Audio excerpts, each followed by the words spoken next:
आज हम Newton Raphson method से इक्वेशन का सॉल्यूशन स्टेप बाय स्टेप समझेंगे। सबसे पहले हम गिवन इक्वेशन लिखते हैं जिससे सॉल्यूशन स्टार्ट होता है। अब हम इस इक्वेशन का डेरिवेटिव निकालते हैं।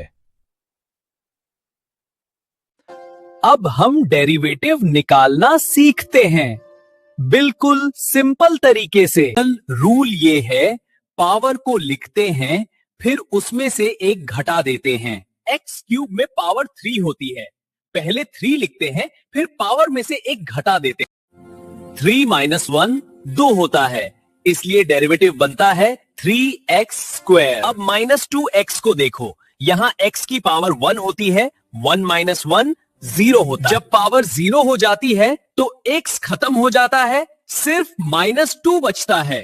अब कांस्टेंट का पान को देखो, कांस्टेंट का डेरिवेटिव हमेशा 0 होता है। अब सबको जोड़ देते हैं, इसी से फाइनल डेरिवेटिव मिलता है। अब हमें एक शुरुआती वैल्यू लेनी होती है, इसी को इनिशियल वैल्यू कहते हैं।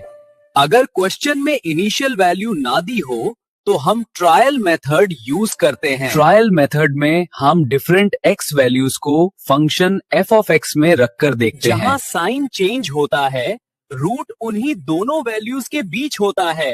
अब इन दोनों में से जो वैल्यू 0 के सबसे पास होती है, उसी को इनिशियल वैल्यू लेते हैं। इसी वैल्यू से हम न्यूटन रैप्सन मेथड स्टार्ट करते हैं। अब हम इनिशियल वैल्यू से पहली इटरेशन शुरू करते हैं। इनिशियल वैल्यू को फॉर्मूला में पुट करते हैं और स्टेप बाय स्टेप कैलकुलेशन करते हैं। अब इन वैल्यूज को कैलकुलेट करते हैं और F2 और F-2 निकलते हैं। अब न्यूटन रैप्सन के फॉर्मूला में ये दोनों वैल्यूज पुट करते हैं।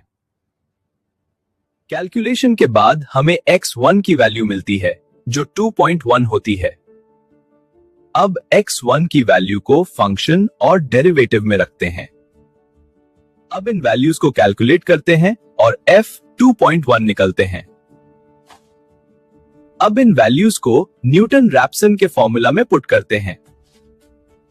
इस कैलकुलेशन के बाद हमें x2 की वैल्यू मिलती है जो 2.09 होती है। अब x2 की वैल्यू को फंक्शन और डेरिवेटिव में रखते हैं। अब इन वैल्यूज को कैलकुलेट करते हैं और f 2.09 निकलते हैं।